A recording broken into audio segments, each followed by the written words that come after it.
Good morning, everyone.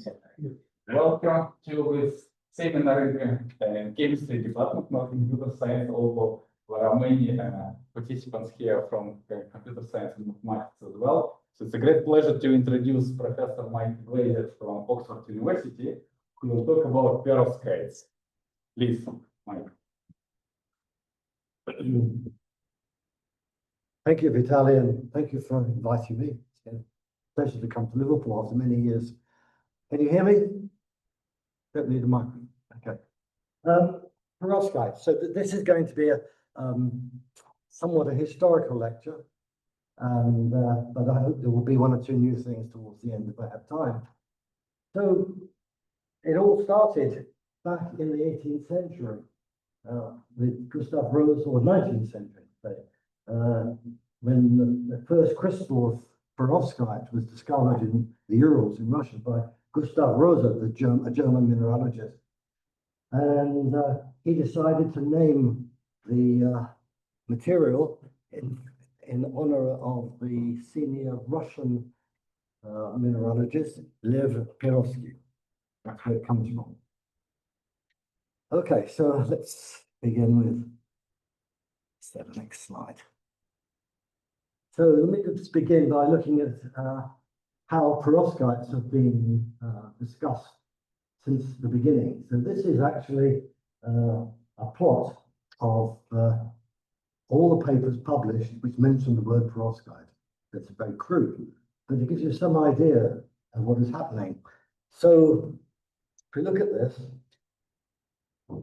in the early days, 1940s, right up here, there were hardly any publications.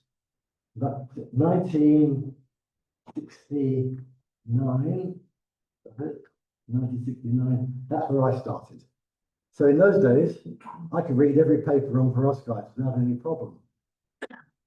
And you can see what's happened over the period of time, a very dramatic increase in the number of publications in this material. That little bump there, that's the discovery of the high temperature superconductors, which are not perovskites, but are perovskite related.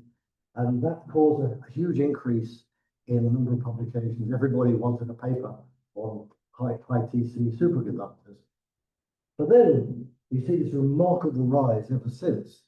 And that's the recent excitement over these so-called hybrid perovskite materials, in which you have a combination of an organic molecule with an inorganic framework, because these materials show very remarkable photovoltaic effects. And so this is a material that could one day start to replace silicon as a photovoltaic system. You can see very dramatic rise of interest in this material, up to something like 90,000 publications a year. That makes it impossible for anybody to follow the literature. I don't know how anybody manages to do research in this field to keep up to date with it. There's some sign that the bubble may be bursting, it may be starting to come back again, but it's a bit too early to be sure. Okay, moving on. So let's just go back and look at how this all began from a point of view of understanding the structures. Being a crystallographer, it's the structures that I'm interested in and how they relate to the properties. We'll come back to it. So the first time the structure was determined was in Norway by Tom Barth. And this is on the compound calcium titanate.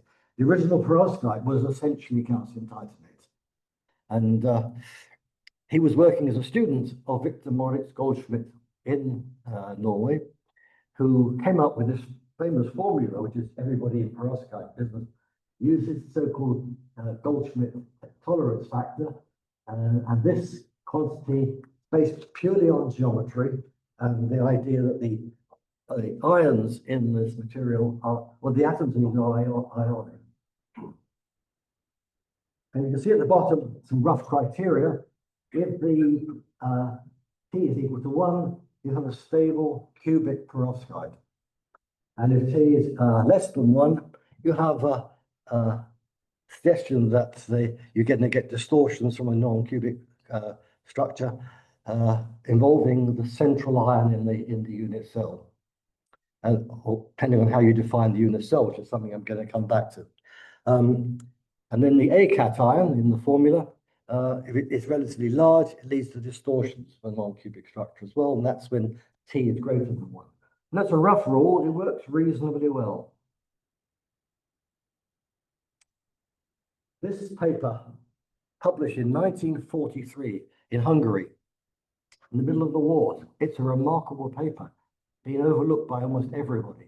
Narajabo solved the structure of calcium titanate, and he got this picture, in which you can see all the octahedra that you find in the perovskite, all tilted. As far as I know, that's the first tilted structure ever published in a short paper.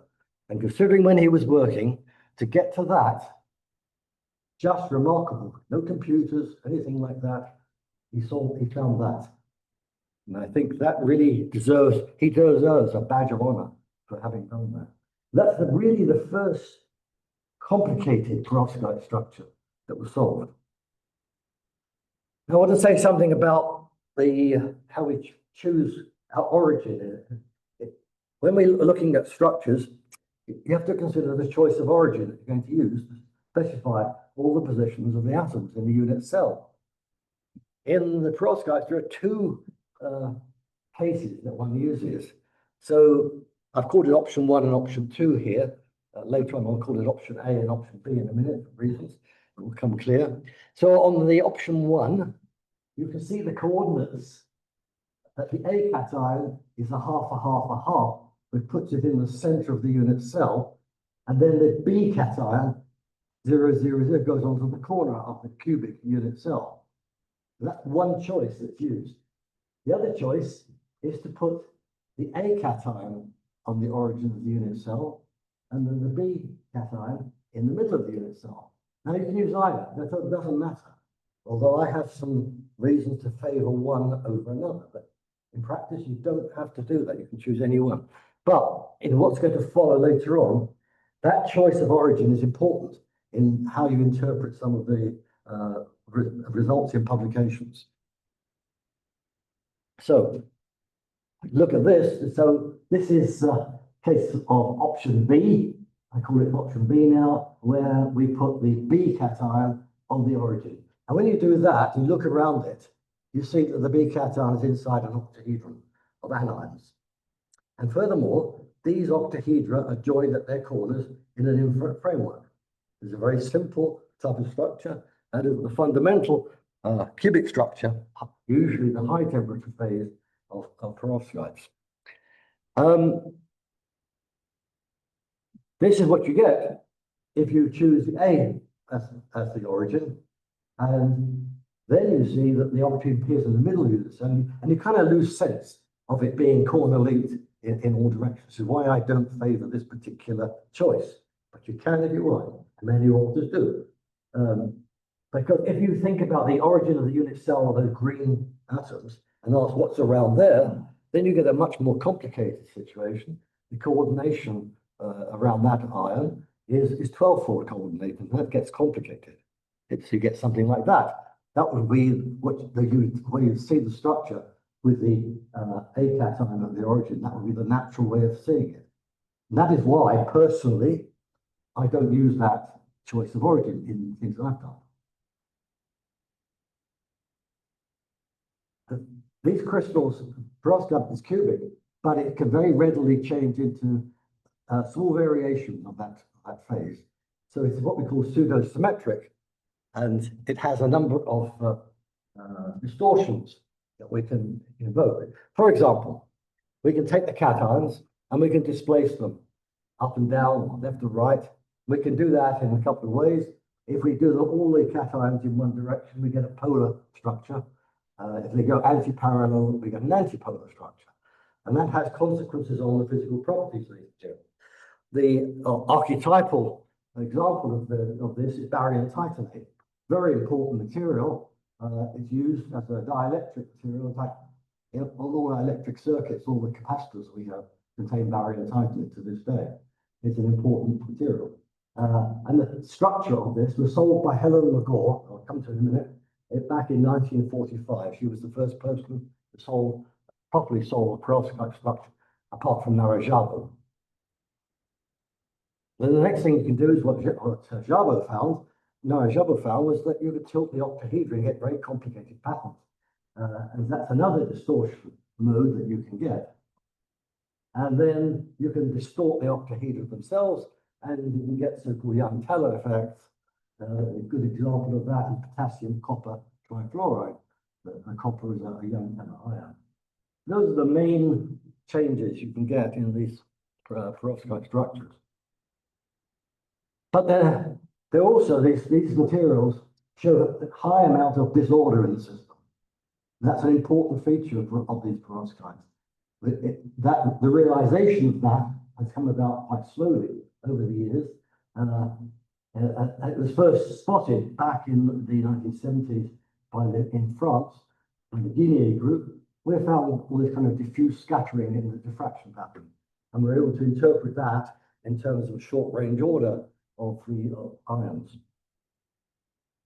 And the other thing you get in these compounds, which can be a complication, but actually now these days turning out to be a very important feature for looking at properties of materials, is domain structures, where you get large-scale growth of different parts of the crystal in different orientations. And we know now, for example, that in many of these cases, at the domain boundaries, it's superconducting.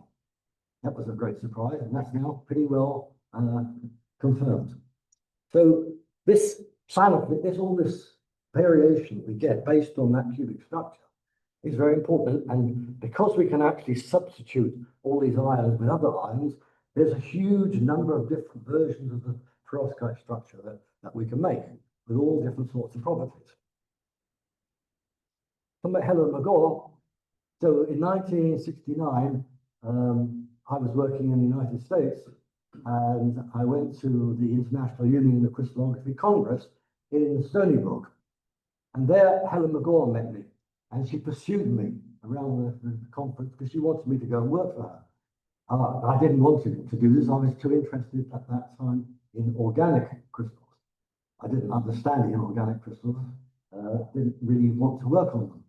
But she pursued me, convinced me that to come to Cambridge to work with her. Cambridge is not a bad place to go, so I agreed.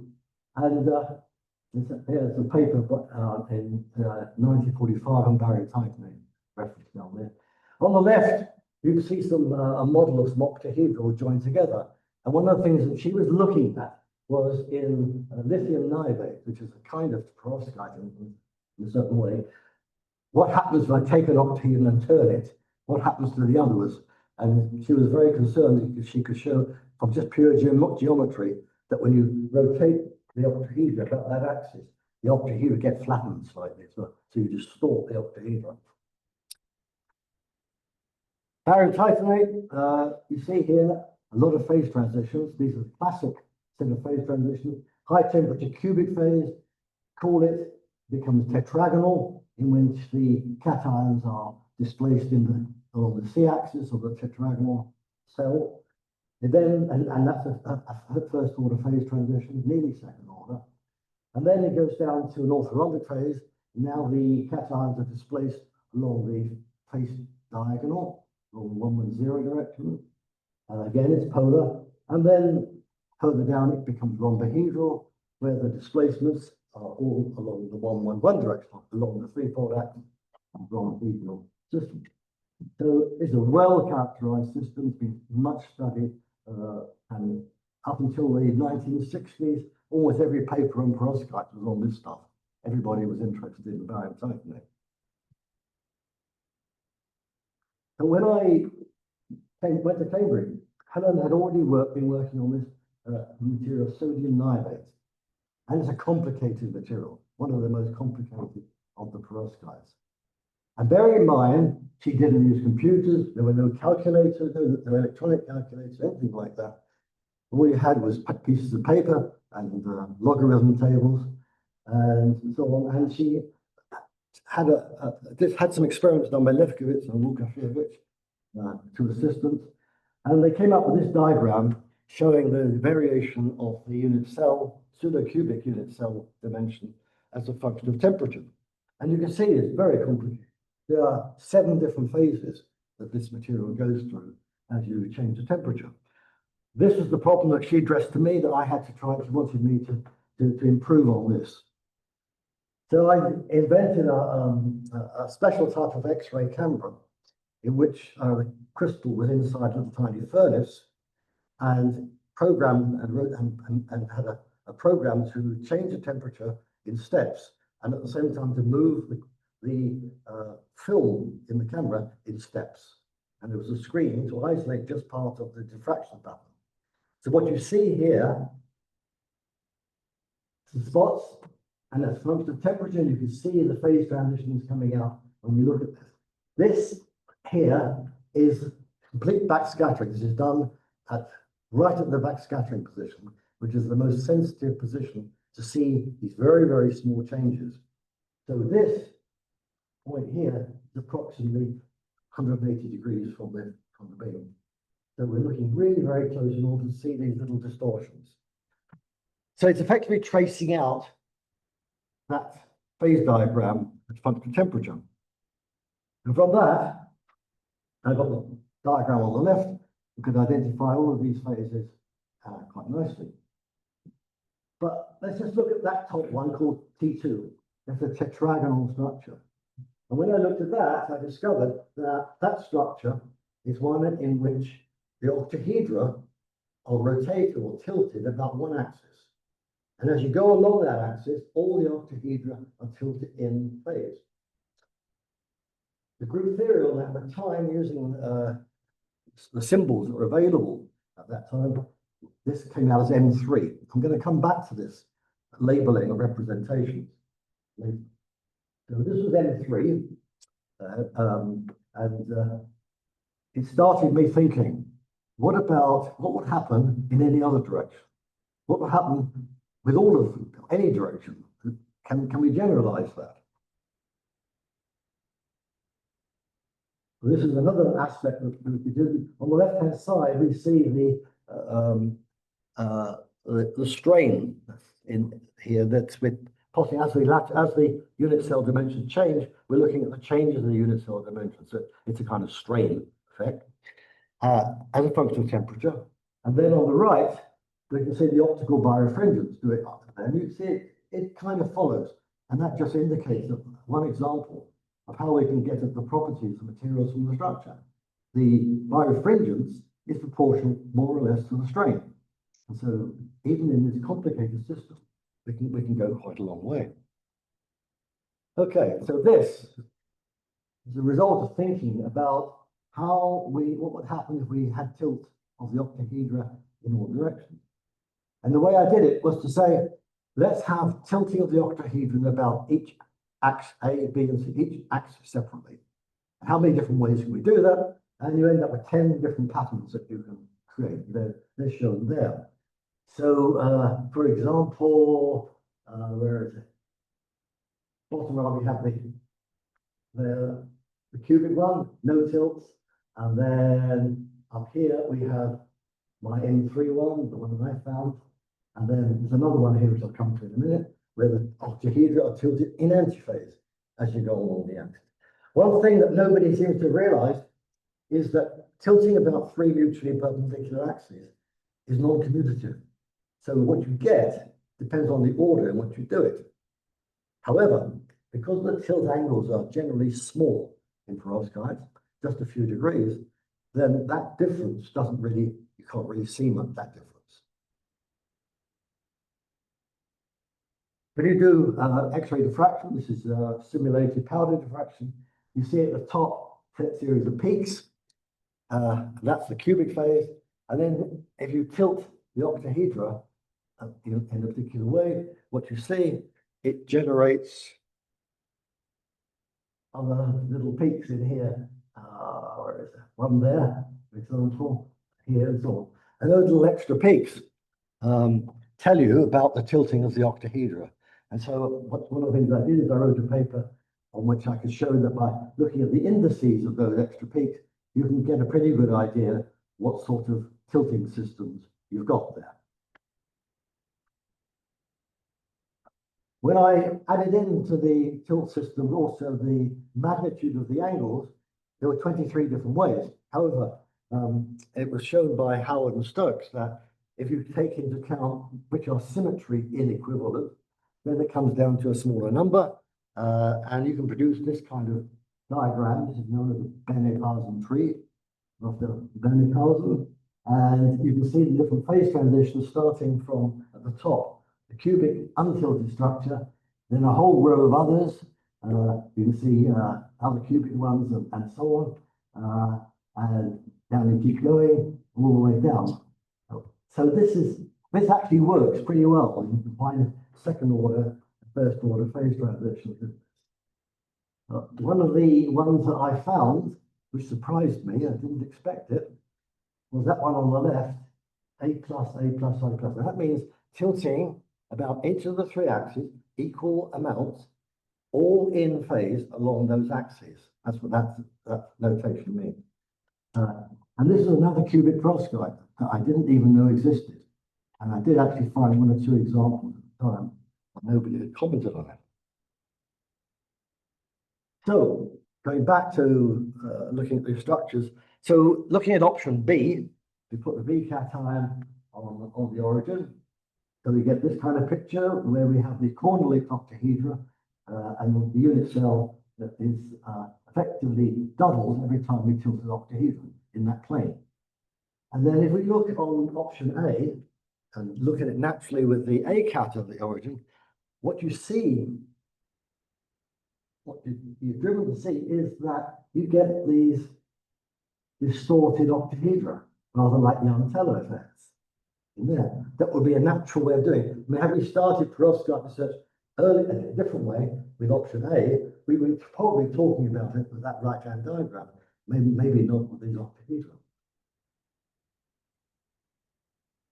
If we look at the ionic radii of these various perovskites, that's a simple plot as I did many years ago, but there are many examples of this type of plot in the literature. The red band is roughly the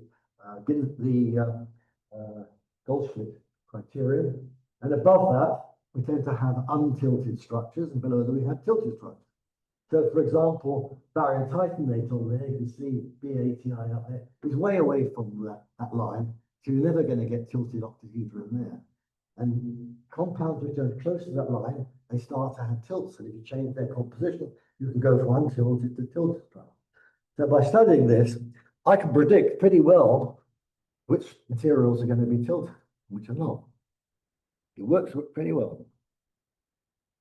You can see here that it's the effect of the A cation is very important for this tilting because it's simply a volume effect. If the A cation is large, it pushes against the octahedra cannot tilt.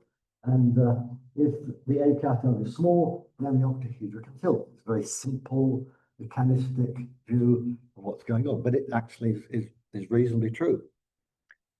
In terms of properties, this is an example of some properties you can get. So at the top, we have strontium titanate, which is room temperature cubic, nice and simple. On the left, lead titanate, barium titanate, antipolar displacements. On the right, we have the Antello effect, like in potassium copper trifluoride. And in the bottom, we have calcium titanate, where you have the tilts. And the properties you get you can see ferroelectricity, anti-ferroelectricity, relaxor ferroelectrics, what's called ferroelastics, which you distort the unit cell. And lots of others I could put on this diagram involving piezoelectricity, all the electrical properties you can imagine, and magnetic. This was work done in 1968, the neutron scattering of strontium titanate as a function of temperature. And here they're measuring the phonon frequency as a function of temperature.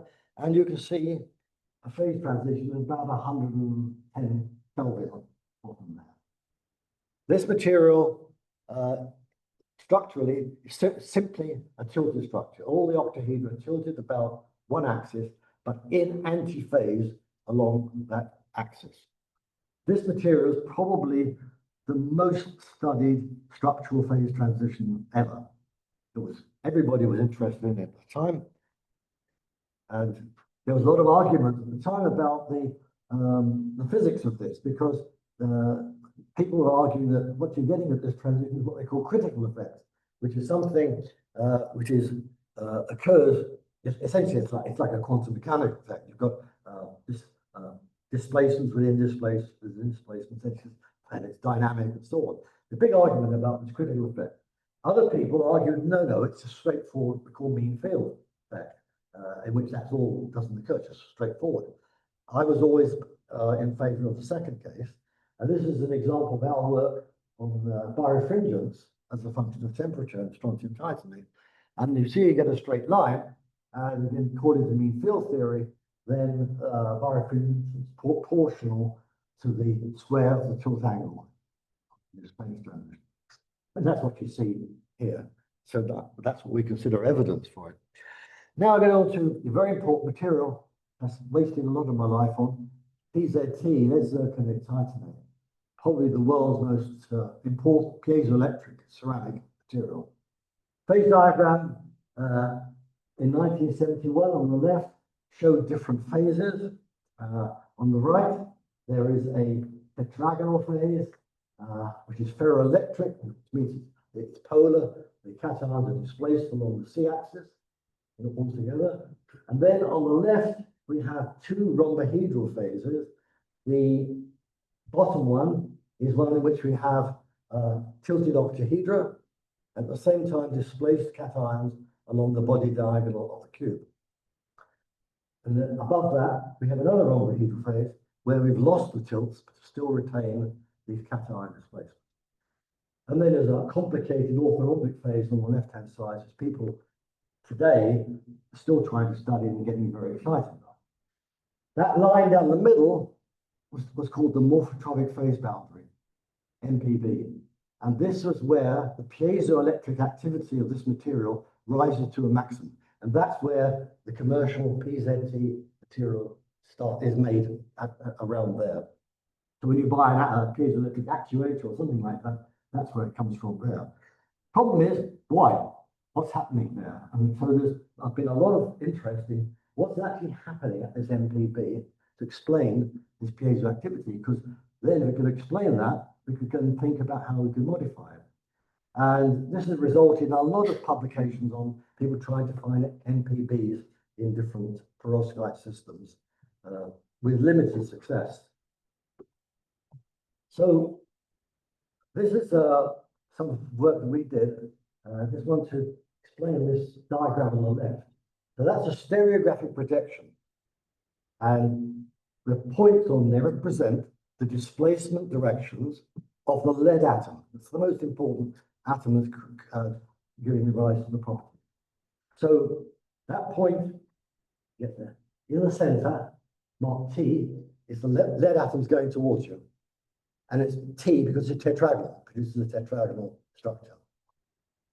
If I displace the lead in this direction, so that in that direction, so it's what happened really? 110 direction like that, then you end up with an orthorhombic structure.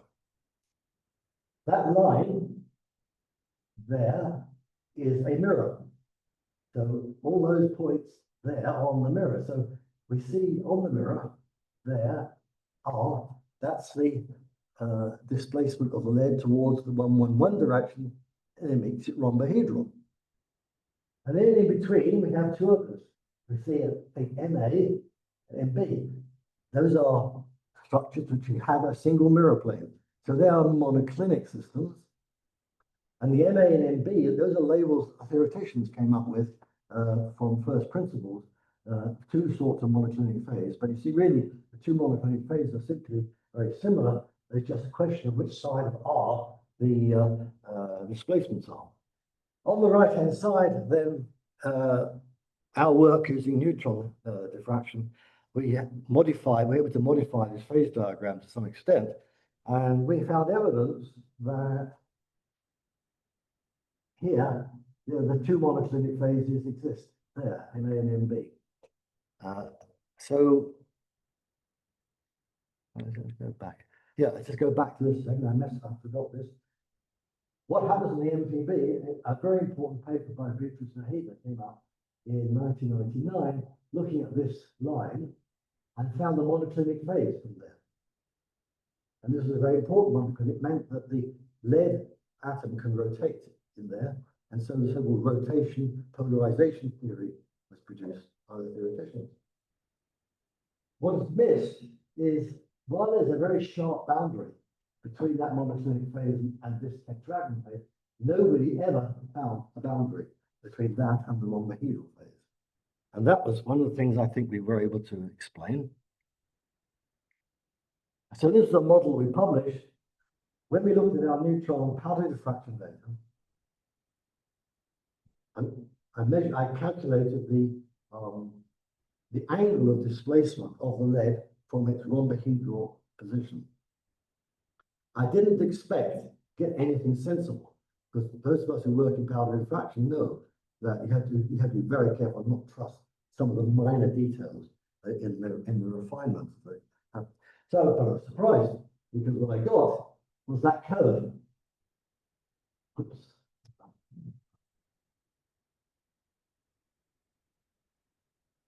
It's wrong button. Right. So what you can see is that angle of displacement is 0. That's the rhombohedral direction. And as you come down here, you get a nice curve. It comes down, and this is this MB phase, and then it becomes orthorhombic. And then up here, we get this MA phases. So we go orthorhombic, monoclinic, rhombohedral, monoclinic, up to the tetragonal phase. Very nice curve, which is rather similar to the piezoelectric activity as a function of composition. You get a similar kind of behavior. How do we interpret this? Well, a sort of cartoon explaining what's going on here. The idea is that all of those rhombohedral phases are actually monoclinic. They're not rhombohedral, provided you consider the length scale on which you're judging it. So the suggestion is that at the micro level, we have regions in which the lead ion is off the 111 center, and there are 3 different ways it can be. So color that in red, green, and blue. So you imagine we've got regions which are blue, regions which is red, regions which is green, and in between that, lots of smaller regions mixed with it. That's the sort of picture we have. And what's happening as you go from the left-hand edge of the phase diagram towards the morphotronic phase boundary, those islands, the larger islands, grow in size, and eventually they become large enough to exceed the coherence length of the radiation you're using, and then you see it as a distinct monoclinic phase. And that's how you can explain not only the piezo activity, but also why there's no observed phase boundary between that monoclinic phase and the rest. I mentioned this before, so this was the French group studying diffuse scattering. Today we do much better with synchrotrons, but this was early work done in the lab. And we're able to interpret these streaks in terms of short-range correlations of displaced cations. All right, let's go back to my question about representation. Because there's a subtle point that is often overlooked. So we have 2 options, option B and option A. And let's consider plus tilting and minus tilting. Plus tilting means in-phase tilting. Minus tilting means out-of-phase tilting. Those 2 possibilities. And over the years, the symbols for irreducible representations have changed and become now more or less accepted. And these are the possibilities. So option B, if we think about this in-phase tilting, the representation label is M3 plus. If you use option A, it's M2 plus.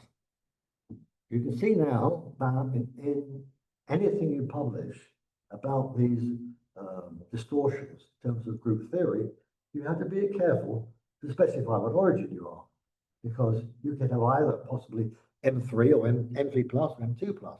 And similarly for the in outer phase tilting, it can be R4 plus or R5 minus. And you can get into trouble. I've seen publications where this all gets mixed up, and anybody reading this, not understanding this, would end up being very confused. So two very popular bits of software on the internet that everybody uses in this field. One's called IsoDistort, and one's called Bilbao Crystallographic Server. Now, in IsoDistort, it gives you a default cubic perovskite structure.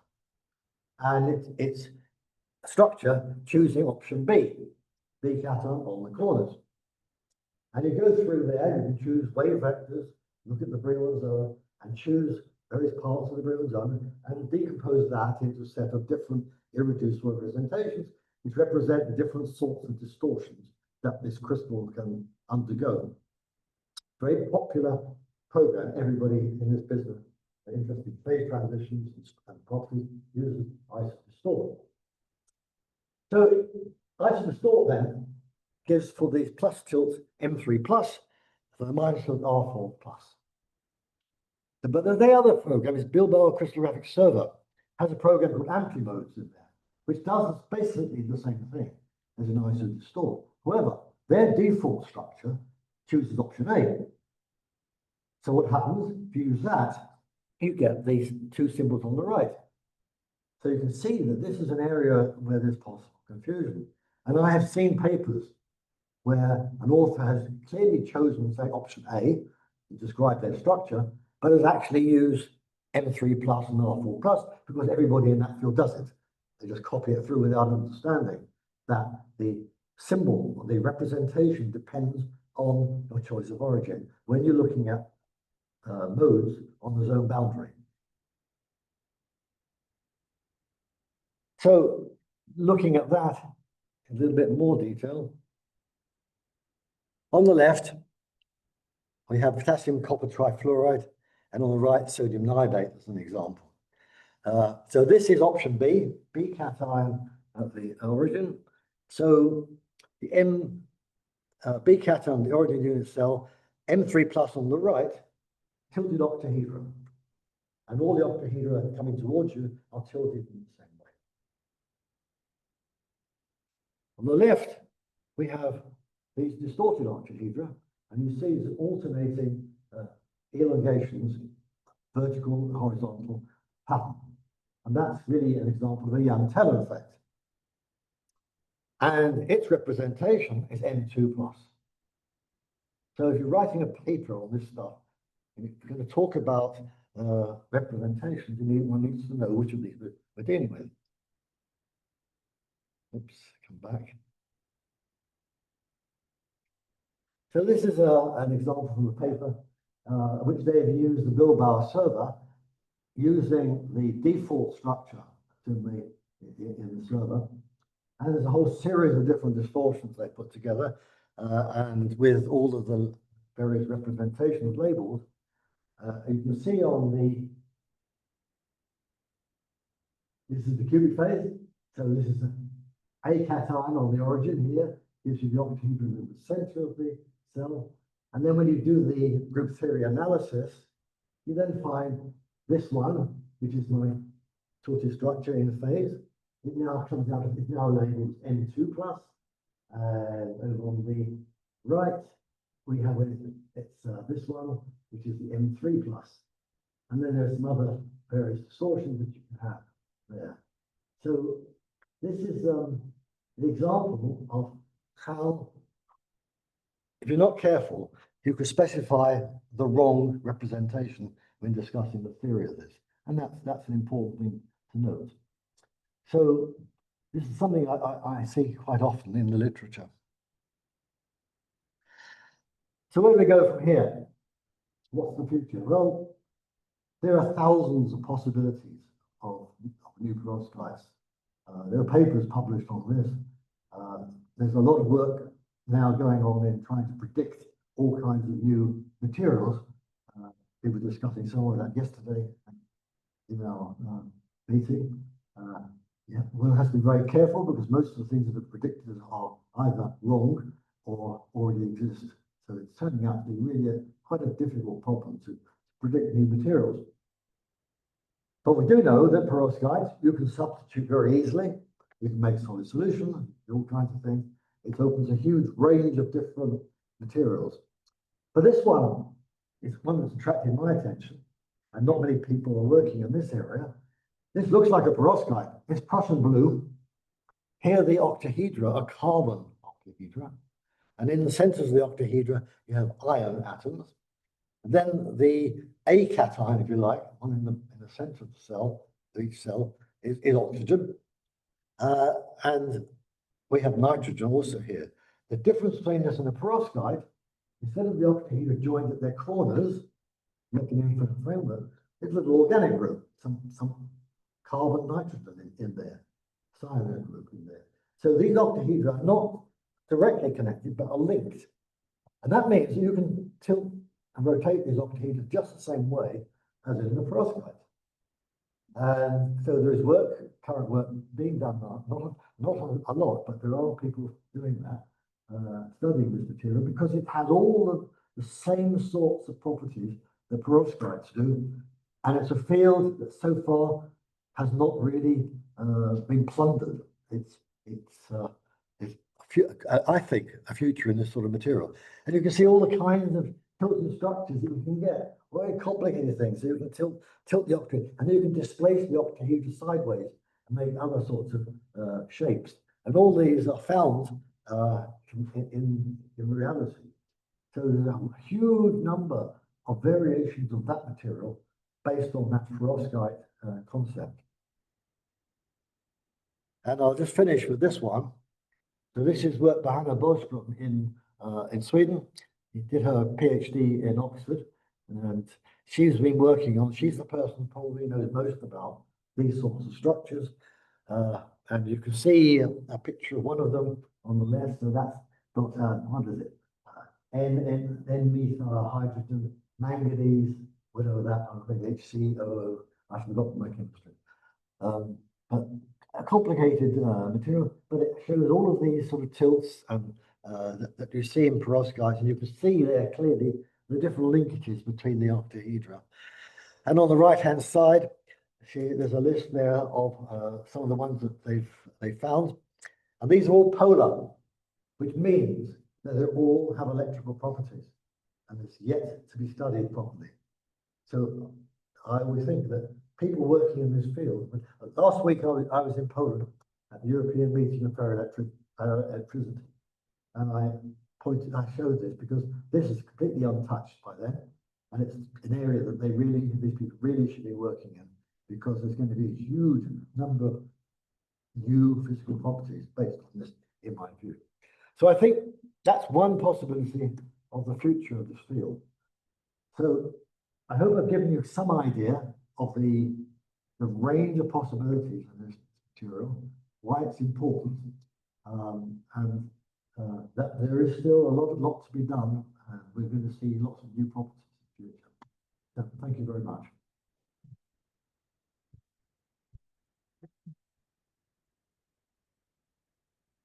Thank you very much.